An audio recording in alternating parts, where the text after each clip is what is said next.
Hello, this is Kamlesh Ahuja. Ahuja sir की chemistry की class. Previous class में हमने एल्केन डिस्कस किया था और आज वाली प्रेजेंट वाली क्लास में हम एल्कीन डिस्कस करेंगे। एल्कीन अनसैचुरेटेड हाइड्रोकार्बन है क्योंकि एल्कीन के अंदर कार्बन कार्बन डबल बॉन्ड होता है। तो alkene C double bond C है और एल्कीन के जो दोनों कार्बन हैं, जो डबल बॉन्डेड दोनों जो कार्बन है उस पर sp2 हाइब्रिडाइजेशन है। और इसके अंदर अगर हम इसके हाइब्रिडाइजेशन को एक बार अंडरस्टैंड कर लें और उसके स्ट्रक्चर को, फिर हम चैप्टर स्टार्ट करते हैं। तो ये sp2 हाइब्रिडाइजेशन है। तो sp2 हाइब्रिडाइजेशन होगा तो एल्कीन के ये जो दोनों कार्बन है, जो डबल बॉन्डेड कार्बन है, ये जो डबल बॉन्डेड कार्बन है इस पर sp2 हाइब्रिड ऑर्बिटल होंगे। तो these are 3 sp2 hybrid orbital इस कार्बन के। और इसी तरह से ये दूसरा कार्बन, तो ये दोनों के दोनों sp2 कार्बन ही ये वाले हैं। अब इन दोनों sp2 कार्बन पर 3 sp2 हाइब्रिड ऑर्बिटल होंगे और 120 के एंगल पर होंगे। और परपेंडिकुलर ये जो है अनहाइब्रिड ऑर्बिटल है। This is unhybrid p orbital. This is unhybrid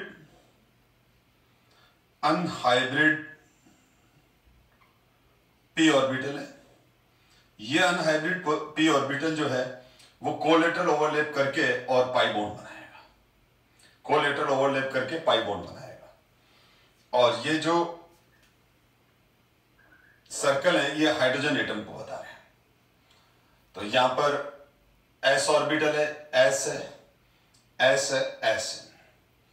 और ये हाइड्रोजन एटम है। हाइड्रोजन का इलेक्ट्रॉनिक कन्फिगरेशन 1s1 होता है। हाइड्रोजन में कोई हाइब्रिडाइजेशन नहीं होगा, वो तो सिंगल ऑर्बिटल है उसके अंदर। तो ये सीधा कोएक्सियल ओवरलैपिंग करके ये 4 के 4 H एटम, 4 के 4 CH बॉन्ड एक ही प्लेन पर है, CC बॉन्ड। और फिर ये मॉलिक्यूलर प्लेन है ब्लू वाला, और मॉलिक्यूलर प्लेन के अबव और बिलो पाई क्लाउड बनता है। तो ये सारा चीज हम ऑलरेडी केमिकल बॉन्डिंग में और हाइब्रिडाइजेशन में अच्छे से डिस्कस कर चुके हैं। हाँ, मैं एक बात और क्लियर कर दूं, एल्कीन्स को हम ओलिफिन्स भी बोलते हैं क्योंकि ओलिफिन्स इसलिए कहा जाता है इसको क्योंकि ये एल्कीन जो है जब वो हेलोजन जैसे Br2Cl2 इससे रिएक्ट करता है तो ऑयली प्रोडक्ट्स बनाता है, इस वजह से इसको ओलिफिन्स कहते हैं। जैसे हम एल्केन्स को पैराफिन बोलते हैं, उसी तरह से alkenes is also called olefin and alkane is also called paraffin. और अगर मैं इसका स्ट्रक्चर देखूं तो ये एक बार एनसीईआरटी से मैंने कॉपी किया हुआ है। तो ये HH हैं, ये एल्कीन हो गया। और ये दोनों जो पिंक कलर के डम्बेल शेप p ऑर्बिटल्स हैं, बोथ कार्बन आर sp2। और ये दोनों जब परपेंडिकुलर ओवरलैप करेंगे, जो यहां पर भी दिख ही रहा है आपको, ये जो दोनों परपेंडिकुलर जब आपस में कोलेटरल ओवरलैप करेंगे तो ये पाई क्लाउड बनेगा। This pi cloud is the above and below molecular plane, यानी ये जो ब्लू वाला प्लेन है उसके अबव और बिलो ये पाई क्लाउड है। और ये pi cloud comparatively sigma bond के क्लाउड से काफी वीक रहता है। इस वजह से एल्कीन्स की जो रिएक्टिविटी है वो ज्यादा रहती है। तो alkenes are more reactive than alkane because alkene have a pi cloud. Pi cloud का जो इलेक्ट्रॉनिक क्लाउड है वो लूजली हेल्ड है, किससे? कार्बन के न्यूक्लियस से। इस वजह से कोई भी रिएजेंट, कोई भी रिएक्टिंग मॉलिक्यूल के लिए ये जो पाई क्लाउड है, ये जो पाई बॉन्ड है इसका, ये वाला जो पाई बॉन्ड है, ये पाई बॉन्ड इनके लिए सॉफ्ट टारगेट बन जाता है और इस पे अटैक कर जाता है। तो कोई भी रिएजेंट, कोई भी अटैकिंग स्पीशीज जब एल्कीन पे अटैक करती है तो उसके पाई बॉन्ड को ब्रेक करके और उससे रिएक्शन स्टार्ट करती है। That's why alkene is more reactive. और इसके अंदर हम ये जो 3 sp2 हाइब्रिडाइज ऑर्बिटल्स हैं तो इसका एक डिफरेंट व्यू भी मैंने शो कर रखा है। ये सेंटर कार्बन है, ये ब्लैक डॉट कार्बन न्यूक्लियस को बता रहा है।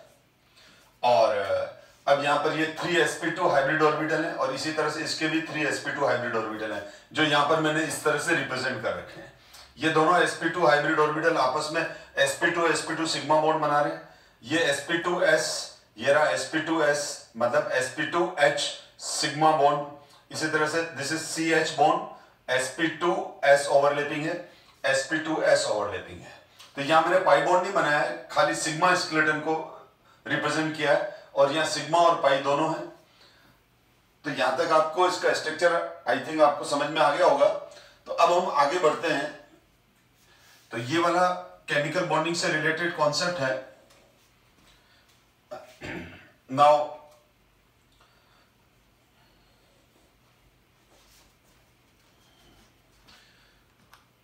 Alkene shows chain, position, functional group isomerism, optical and geometrical isomerism. तो देखो नोमेनक्लेचर और आइसोमेरिज्म मैं इन चैप्टर में पैरेलल डिस्कस इसीलिए नहीं कर रहा हूं क्योंकि मैंने इसका सेपरेट वीडियोस, सेपरेट क्लासेस हम डिस्कस कर चुके हैं। यानी मेरे कहने का मतलब ये है कि जीओसी सेकंड के अंदर, सॉरी जीओसी फर्स्ट के अंदर अपने आइसोमेरिज्म और नोमेनक्लेचर डिस्कस कर रखा है। तो खाली मैं यहाँ रेफरेंस डालता हूं कि एल्कीन क्या शो करता है, chain, position, functional group isomerism. Functional मैंने आपको बताया था रिंग चेन आइसोमेरिज्म, ठीक है। तो फिर भी मैं थोड़ा सा बता देता हूं। चेन आइसोमेरिज्म का मतलब तो क्या होगा, चेन की लेंथ डिफरेंट होती है।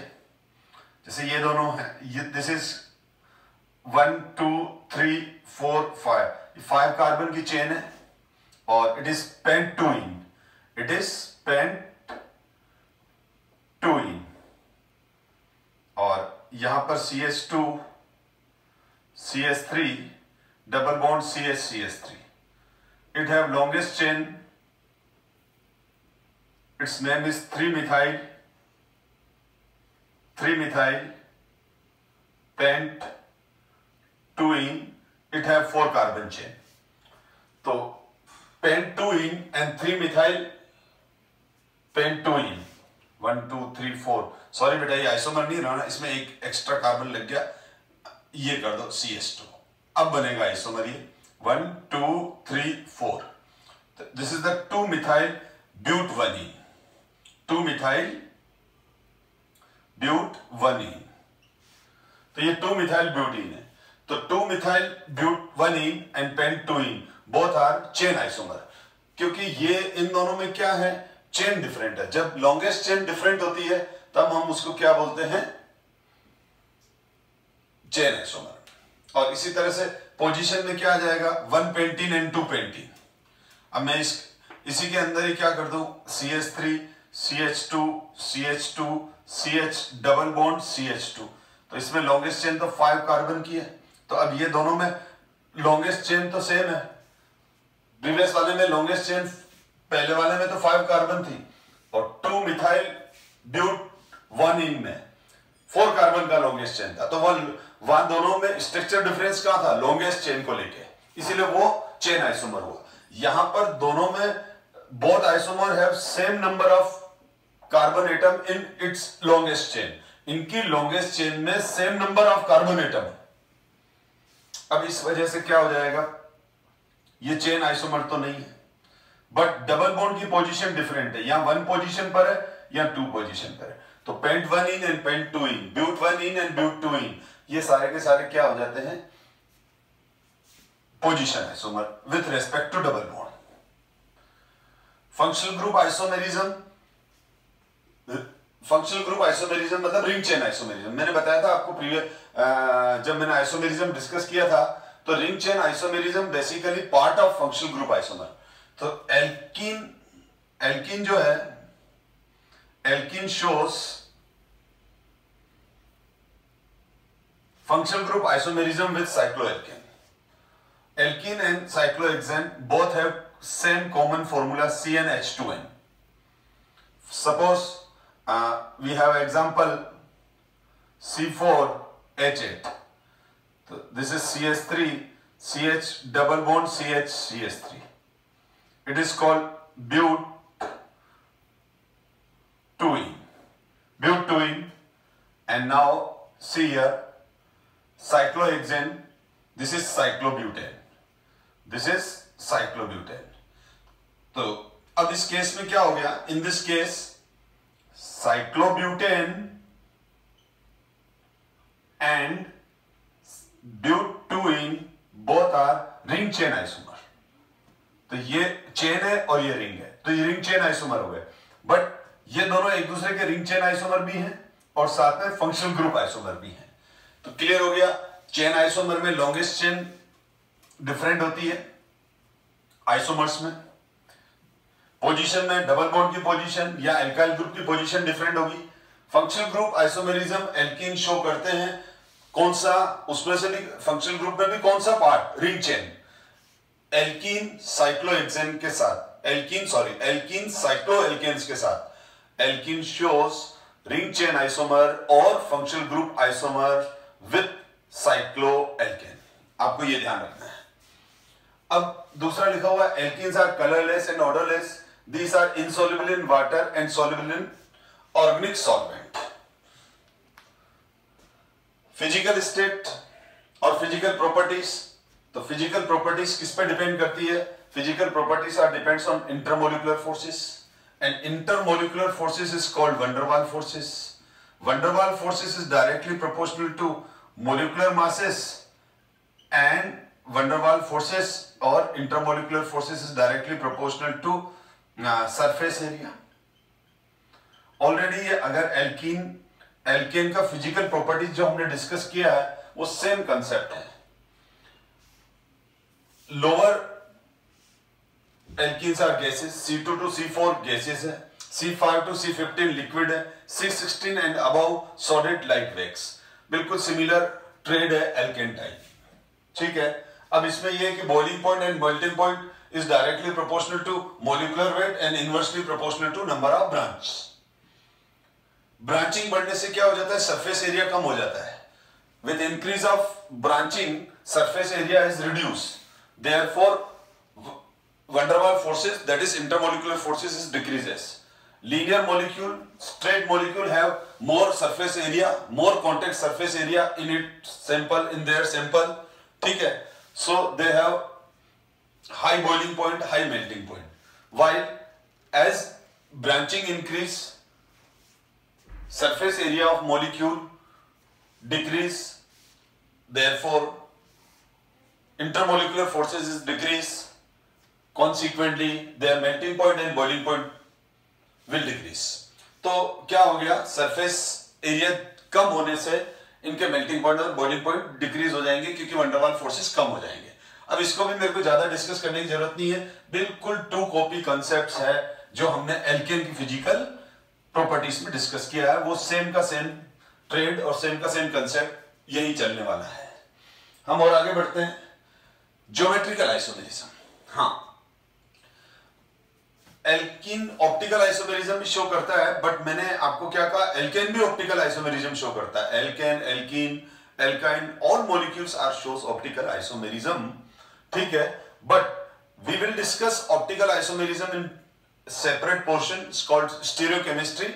हम जो ऑप्टिकल आइसोमेरिज्म है उसको स्टीरियोकेमिस्ट्री में अलग से डिस्कस करेंगे।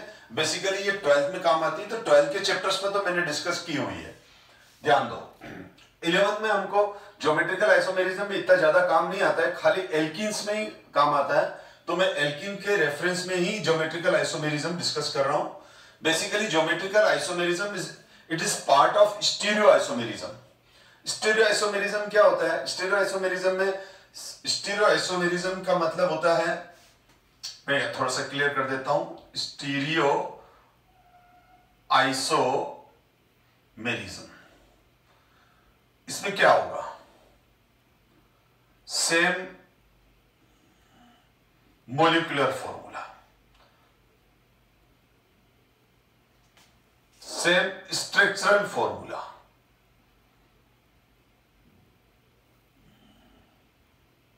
but different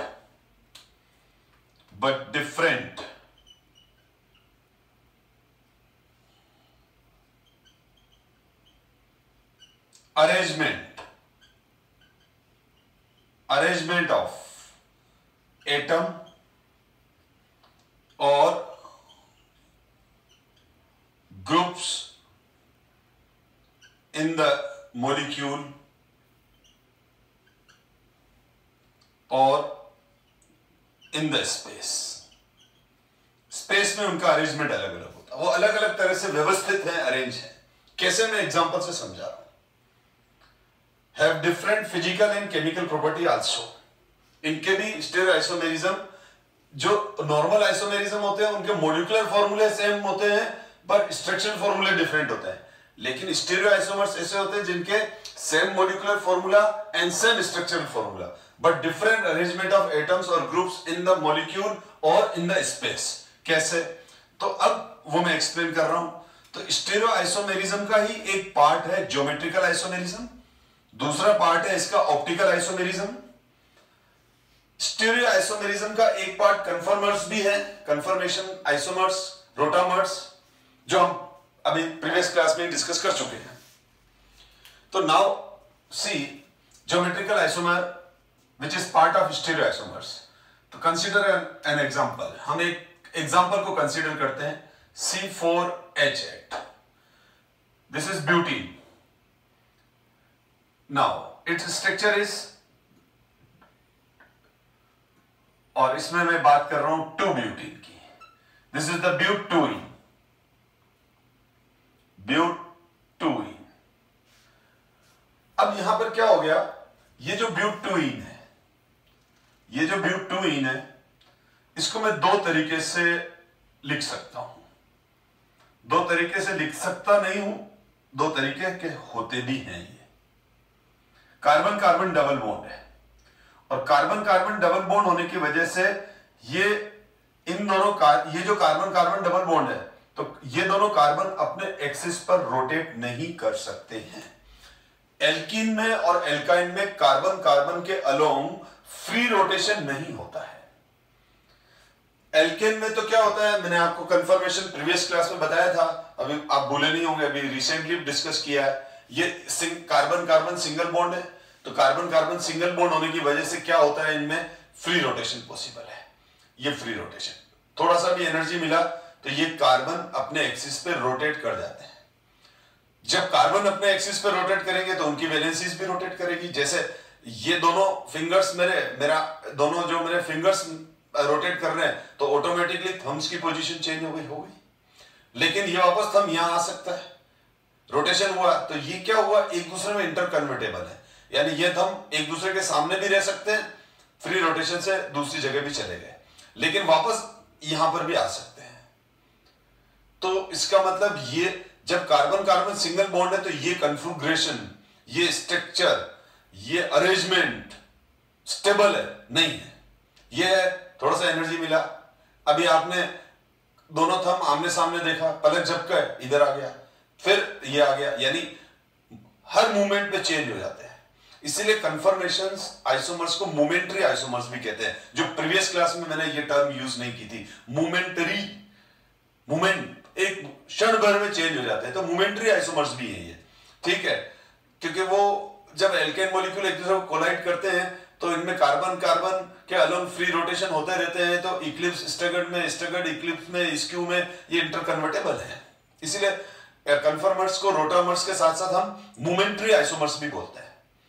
और ये स्टेबल कन्फिगरेशन नहीं है, स्टेबल अरेंजमेंट नहीं है, ये अरेंजमेंट चेंज होते रहते हैं. पर अगर अब डबल बॉन्ड आ गया, अब एल्कीन का एग्जांपल लें, तो एल्कीन में बेटा डबल बॉन्ड आ चुका है. अब एल्कीन में जब डबल बॉन्ड आ चुका है तो अब इसके कार्बन कार्बन के अलोंग फ्री रोटेशन पॉसिबल नहीं है. अब हम नहीं घुमा सकते. मैंने लास्ट क्लास में 2 पेपर लेके आपको एक्सप्लेन भी किया था.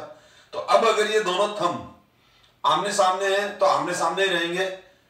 अभी देखा, चाहे 15 घंटे बाद भी देखो, आफ्टर फ्यू टाइम भी देखोगे, तो आप क्या देखोगे, दोनों थंब आमने सामने, दो स्टेबल कन्फिगरेशन बन गए, ये स्टेबल अरेंजमेंट बन गए.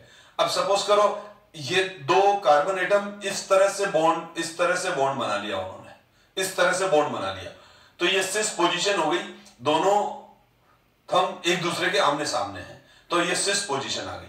और सपोज करो जब ये बॉन्डिंग हुई तो इस तरह से बॉन्डिंग हो गई. अब इस केस में दोनों थंब ऑपोजिट डायरेक्शन में चले गए, तो हम इसको बोलेंगे ट्रांसपोजिशन.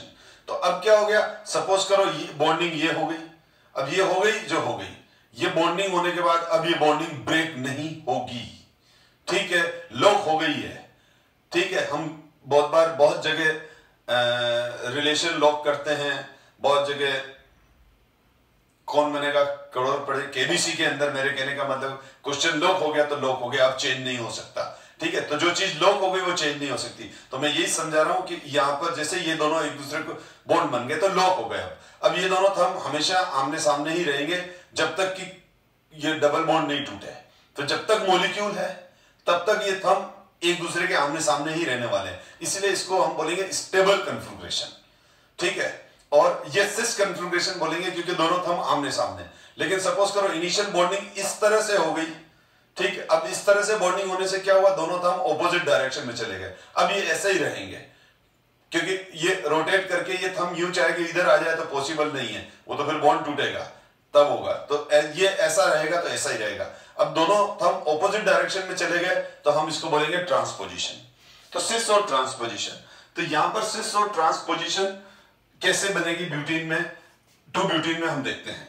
तो 2-ब्यूटीन के जो सिस और ट्रांसपोजिशन है, अब ये कार्बन कार्बन सपोज करो एक CH3 ने आके यहां इस कार्बन ऐसे बॉन्ड बना लिया, दूसरे ने यहां बॉन्ड बना लिया, H ने यहां बॉन्ड बना लिया H। अब ये बन गया जो बन गया। अब मैंने बताया ना, अब ये चेंज नहीं हो सकता। अब इस CH3 का मूड हो रहा है यार मेरे को तो ये CH3 हम दोनों बड़े बड़े एक तरफ आ गए हैं, परेशान हो रहे हैं, बैठने में दिक्कत हो रही है, हम एक दूसरे को पसंद नहीं कर रहे, कुछ भी है, मैं इधर चला जाऊं वो पॉसिबल नहीं है क्योंकि यू फ्री रोटेशन करना पॉसिबल नहीं है।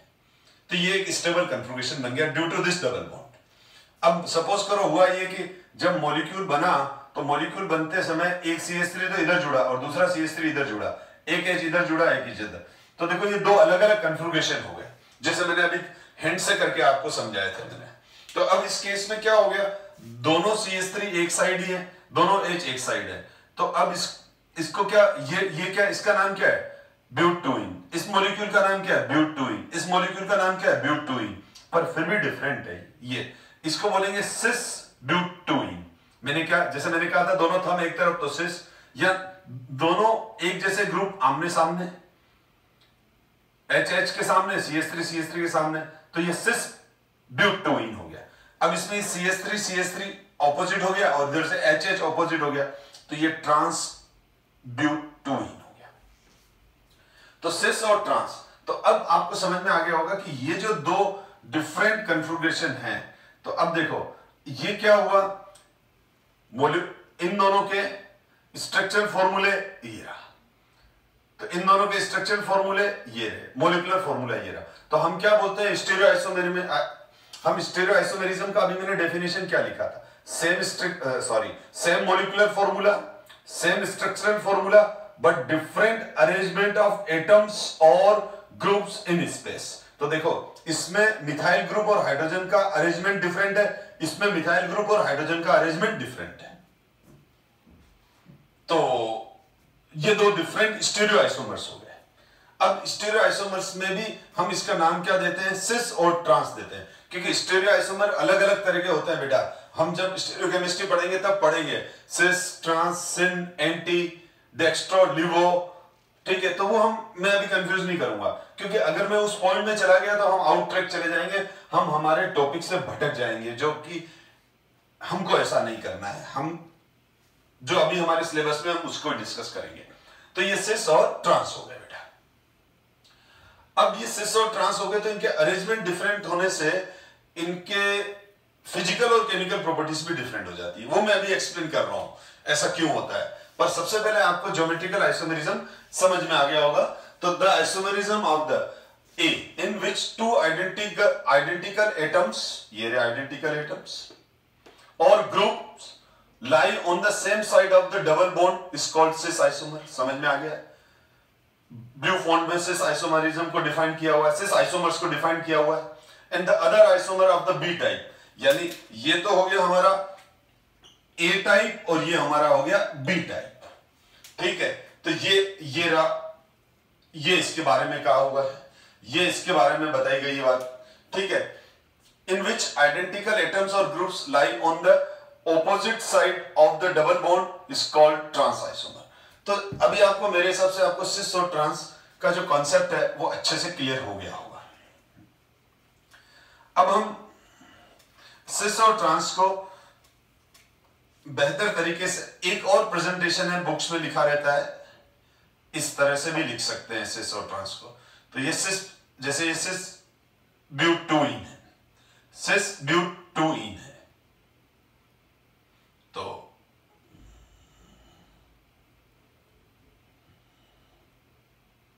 This is the cis but two ene and this is trans but two ene. तो इस तरह से भी लिखते हैं। वैसे प्रीवियस प्रेजेंटेशन ज्यादा मतलब जो मैंने प्रीवियस प्रेजेंटेशन बताया था, जिसको मैंने अभी मिटा दिया, वाइप आउट कर दिया, वो ज्यादा बेहतर है, वो ज्यादा एक्सेप्टेबल है। पर कुछ बुक्स में इस तरह से भी लिखा रहता है। तो the cis and trans isomer have the same structure but have different configuration, arrangement of atoms और group in the space. Due to different arrangement of atoms और group in space, these isomers differ in their property like melting point, boiling point, dipole moment and solubility. तो ये जैसे एक example लिया मैंने, ये है, ये हो गया सिस आइसोमर और ये हो गया ट्रांस आइसोमर। अब इसमें क्या हो गया, हम इलेक्ट्रॉनिक इफेक्ट GOC2 के अंदर जो मैंने इलेक्ट्रॉनिक इफेक्ट पढ़ा रखा है, उसमें मैंने इंडक्टिव इफेक्ट बता रखा है आपको। तो मिथाइल ग्रुप प्लस आई इंडक्टिव इफेक्ट रखते हैं। मिथाइल ग्रुप कौन सा देते हैं, इलेक्ट्रॉन डोनेटिंग इंडक्टिव इफेक्ट है इनका। वो ट्रेन वाला एग्जांपल भी दिया था मैंने आपको एक्सप्लेन करने के लिए, अर्थक्वेक वाला भी एग्जांपल दिया था। अभी भी देखो अर्थक्वेक आया था तजाकिस्तान में, ठीक है, तो उसके वाइब्रेशन हमने इंडिया में, इवन इन राजस्थान, मध्य प्रदेश, दिल्ली, जम्मू कश्मीर, सब जगह फील किए। तो जो तजाकिस्तान के अंदर, सेंटर तो तजाकिस्तान में था अर्थक्वेक का, बट उसके जो इंडक्टिव इफेक्ट है वो हमने इंडिया के अंदर भी फील किया, और डिस्टेंस के साथ वो कम होता जाता है। साउथ में नहीं मिला, इसका मतलब ये नहीं कि साउथ पे आया नहीं था, आया था, पर उसका मैग्नीट्यूड इतना कम था कि वो ऑब्जर्व ही नहीं हुआ। एनीवे, तो वो इंडक्टिव इफेक्ट है। ये एग्जांपल मैंने इंडक्टिव इफेक्ट को आपको याद दिलाने के लिए दिया। अब यहां पर क्या हो जाएगा, यहां पर क्या हो जाएगा कि ये यहां पर पोलरिटी आ जाएगी। ये इधर करेगा तो यहां पार्शियल नेगेटिव चार्ज आएंगे, ये पार्शियल पॉजिटिव चार्ज आएगा। यहां पर पार्शियल पॉजिटिव चार्ज आएगा, यहां पार्शियल नेगेटिव। इधर यहां पार्शियल पॉजिटिव चार्ज आएगा, इस कार्बन पे पार्शियल नेगेटिव, इस पे पार्शियल नेगेटिव आएगा या पार्शियल। तो ये डायपोल क्रिएट हुए बेटा। अब अगर हम यहां देखें तो डायपोल मूवमेंट क्या होता है वो हम ऑलरेडी डिस्कस कर चुके हैं। तो डायपोल मूवमेंट जो होता है, ये साइन गलत लग गए, ये तो प्लस होगा और यह माइनस होगा, ठीक है। डायपोल मूवमेंट ऑलरेडी हम केमिकल बॉन्डिंग में डिस्कस कर चुके हैं। तो यहां पर ये पार्शियल पॉजिटिव है, पार्शियल नेगेटिव, क्योंकि ये दे रहा है इलेक्ट्रॉन डोनर है। तो इन दोनों डबल बॉन्डेड कार्बन पर इलेक्ट्रॉन डेंसिटी इंक्रीज हो गई दोनों मिथाइल ग्रुप्स की वजह से, दोनों मिथाइल ग्रुप के प्लस आई इंडक्टिव इफेक्ट की वजह से। तो यह डायपोल बना एक। अब इन दोनों डायपोल डायरेक्शन, केमिस्ट्री के अंदर जो डायपोल डायरेक्शन होता है वो पॉजिटिव पोल से नेगेटिव पोल की तरफ होता है। तो इसका भी डायपोल डायरेक्शन इधर है और इसका भी डायपोल डायरेक्शन इधर है। तो दोनों डायपोल डायरेक्शन एक दूसरे एक ही साइड है, और इस वजह से इसका डायपोल मोमेंट ग्रेटर देन 0 हो जाएगा। और जो सिस आइसोमर है, सिस ब्यूटूइन है, वो पोलर मॉलिक्यूल हो जाएगा। अगर मैं यहां पर देखूं तो यहां पर इसका डायपोल डायरेक्शन इस तरफ है और पॉजिटिव पोल से नेगेटिव पोल की तरफ, और इधर इसका इधर आ जाएगा। तो ये देखो दोनों एक दूसरे को कैंसिल आउट कर रहे हैं। तो यहां पर ये म्यू की वैल्यू 0 हो जाएगी और ये नॉन पोलर मॉलिक्यूल हो जाएगा, ये नॉन पोलर मॉलिक्यूल हो जाएगा। तो ये नॉन पोलर मॉलिक्यूल हो गया। तो ऑटोमेटिकली आपने क्या देखा, डायपोल चेंज हो गया डायपोल चेंज। इसमें डायपोल मूवमेंट की वैल्यू 0 है, सॉरी ग्रेटर देन 0 है, नॉट इक्वल टू 0 है, या 0 हो गया। अब डायपोल मूवमेंट 0 होने से ये नॉन पोलर हो गया, और इधर डायपोल मूवमेंट की कुछ वैल्यू है तो पोलर हो गया। अब पोलर हो गया तो यहां मोर इंटरमोलिकुलर फोर्सेस हो गए। जो इंटरमोलिकुलर फोर्सेस हैं, इंटरमोलिकुलर फोर्सेस जो हैं, ठीक है ना, वो इंटरमोलिकुलर फोर्सेस जो सिस ब्यूटूइन है उसमें तो मोर होंगे क्योंकि वो पोलर मॉलिक्यूल है, और polarity directly proportional intermolecular forces होता है। अब यहां पर दोनों मॉलिक्यूल्स के ऑलमोस्ट सरफेस एरिया सेम है, मॉलिक्यूलर मास सेम है, तो फिर डायपोल मूवमेंट 0 नहीं है, ठीक है। वापस सुनना मैं क्या कह रहा हूं, इन दोनों मॉलिक्यूल्स के मॉलिक्यूलर मास सेम है, सरफेस एरिया ऑलमोस्ट सेम है, तो जो वंडर वाल फोर्सेस हैं अब वो किस पे डिपेंड करेंगे? पोलरिटी पर। अब इनमें से जो मोर पोलर कौन है? मोर पोलर ये। तो van der Waal forces directly proportional to dipole movement भी होता है, तो dipole movement is directly proportional to intermolecular forces. तो यहाँ इंटरमोलिकुलर फोर्सेस मोर हो गए या लेस हो गए। और सिंपल सा थंब रूल है कि intermolecular forces directly proportional to boiling point. तो अगर मैं बॉइलिंग पॉइंट की बात करूं तो इसका बॉइलिंग पॉइंट मोर हो जाएगा और इसका बॉइलिंग पॉइंट लेस हो जाएगा। मेल्टिंग पॉइंट की बात करूं, मेल्टिंग पॉइंट की बात करूं तो मेल्टिंग पॉइंट की बात कर रहा हूं मैं, तो इसका मेल्टिंग पॉइंट मोर हो जाएगा, नहीं लेस होगा, और इसका मोर हो जाएगा।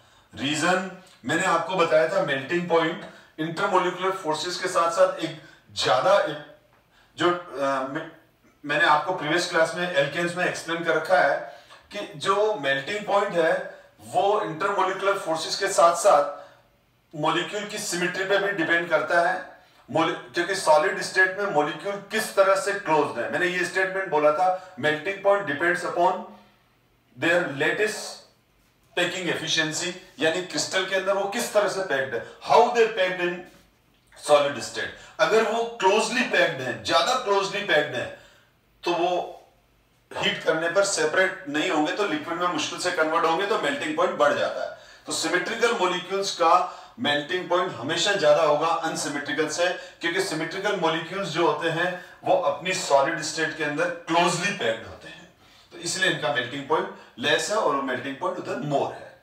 ठीक है, तो आपने देखा इंटरमोलिकुलर फोर्सेस चेंज होने से melting point, boiling point change हो गए, पोलरिटी चेंज हो गई। तो ये सारी बातें मैंने यहां लिखी हुई है। हम और आगे बढ़ते हैं बेटा। अब देखो ये कुछ एग्जांपल दिए हुए हैं, cis but two ene, boiling point, trans but two ene. ठीक है, इसी तरह से देखो इनके डायपोल मूवमेंट के बारे में बात की है, ट्रांस का 0 है, तो ये वाली बात, ये जो डिस्कस किया है उसी को लिखा हुआ है। और हम आगे बढ़ते हैं, तो ये बुक के क्वेश्चन है बेटा। प्रॉब्लम 13.10 है एनसीईआरटी का, draw cis and trans isomer of the following compounds, also write their IUPAC name. ठीक है, तो अब यहां पर क्या हो गया, इसको सिस और ट्रांस के बारे में बात कर रहे हैं, तो यहां पर CH3 की जगह Cl आ गया, तो ये इसका आईयूपीएसी नेम तो 1,2 डाइक्लोरोइथीन। तो 1,2 डाइक्लोरोइथीन, तो इसका जो आइसोमर, सिस आइसोमर बना देते हैं हम यहां, ये सिस आइसोमर,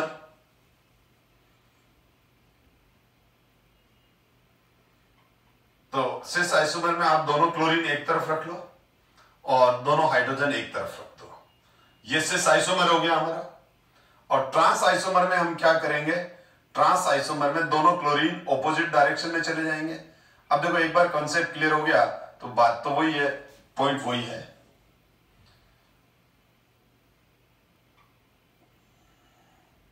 ध्यान दो बेटा, अब आप देख लो क्लोरीन -I इफेक्ट है, chlorine electron withdrawing resonance show करता है, तो ये इस तरफ खींचेगा और ये इधर खींचेगा, यानी यहां पर पार्शियल नेगेटिव चार्ज है या, और हम इसको सिंपल इलेक्ट्रोनेगेटिविटी कंसेप्ट से भी समझ सकते हैं कि क्लोरीन का इलेक्ट्रोनेगेटिविटी ज्यादा है कार्बन से, तो कार्बन क्लोरीन का जो बॉन्ड है वो क्लोरीन की तरफ शिफ्ट होगा, तो यहां पर जो दोनों डायपोल मूवमेंट है वो एक ही डायरेक्शन में हो गए, ऐड हो गए।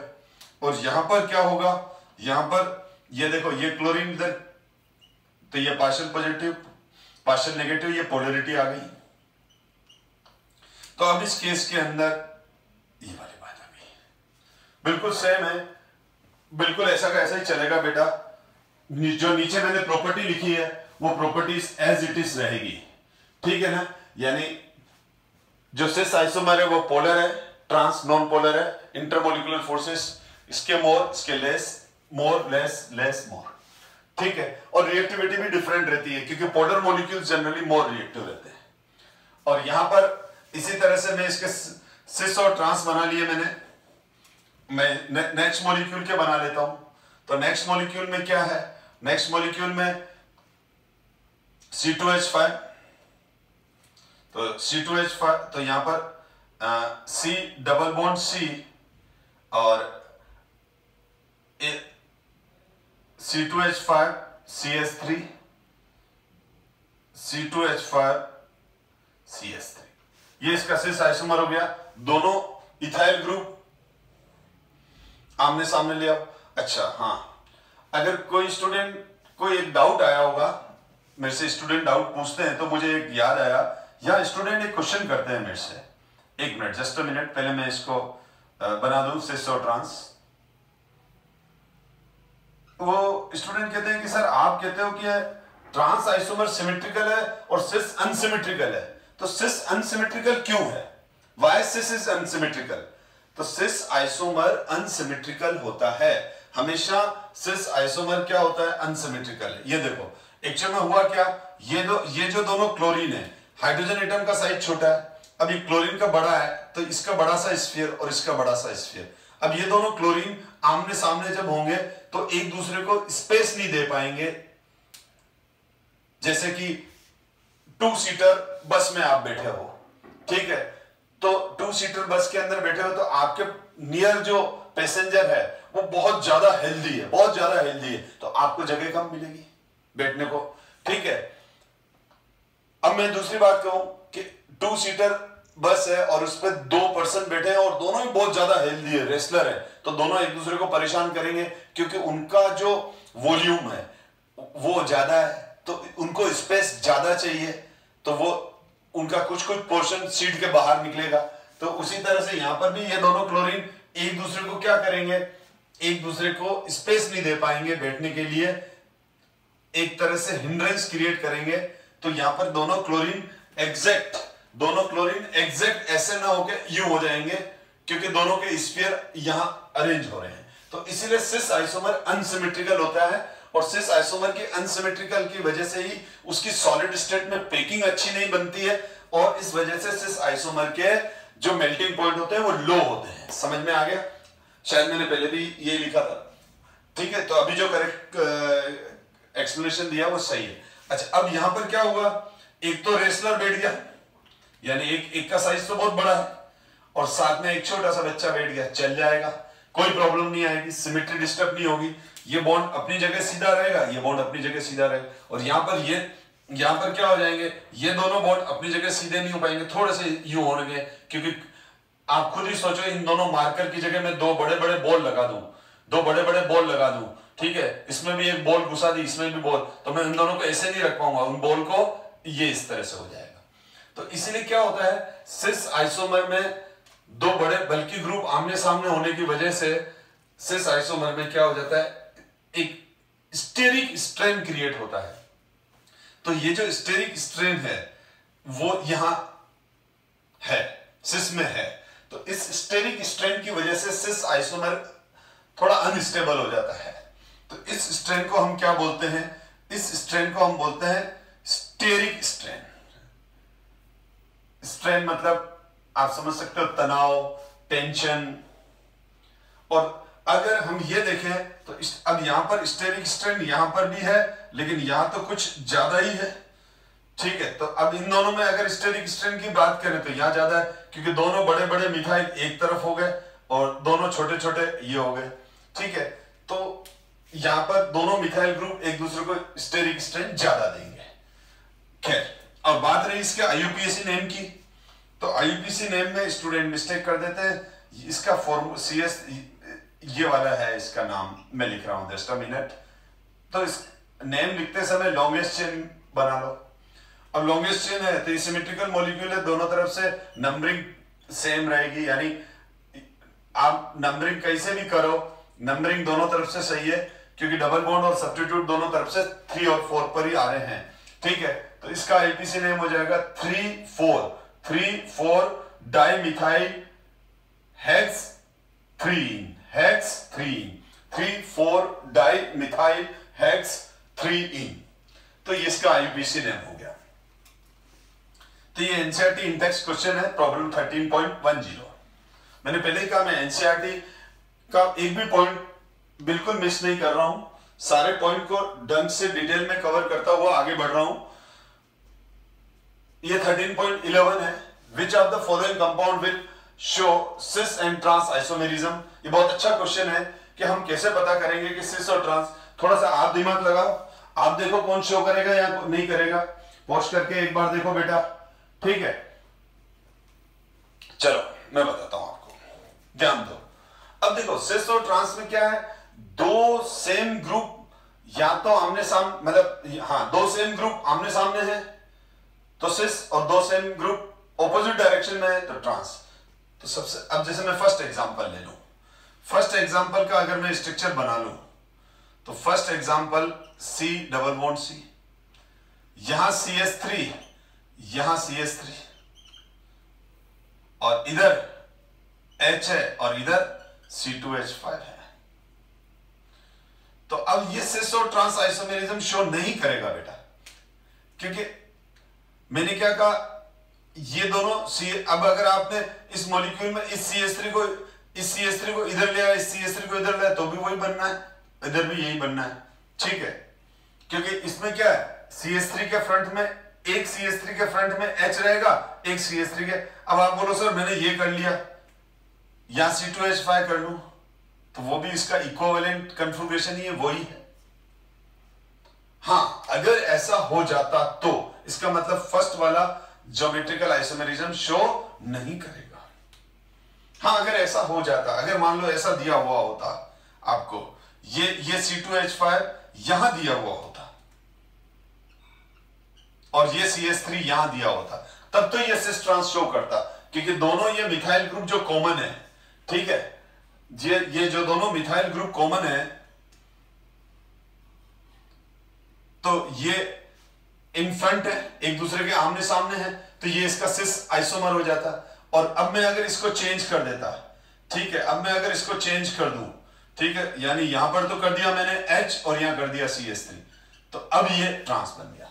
पर ऐसा तो है ही नहीं फर्स्ट में जो है नहीं शो करेगा, लेकिन अगर ये मॉलिक्यूल होता तो वो शो करता। मेरे कहने का मतलब ये है, इसका मतलब दोनों डबल बॉन्डेड कार्बन पर कम से कम एक वैलेंसी कॉमन होनी चाहिए, दोनों डबल बॉन्डेड कार्बन पर एटलीस्ट वन वैलेंसी कॉमन होनी चाहिए। अगर आपसे कोई पूछे कि एल्कीन सिस ट्रांस आइसोमेरिज्म कब शो करेगी, तो हम बोलेंगे जो डबल बॉन्डेड कार्बन है, दोनों sp2 कार्बन है, दोनों जो डिफरेंट sp2 कार्बन है, उन पे एटलीस्ट वन वैलेंसी सेम होनी चाहिए, जो यहां नहीं है। अब अगर सेकंड वाले की बात करूं तो सेकंड वाला, अब आप खुद ही सोचो, शो करेगा?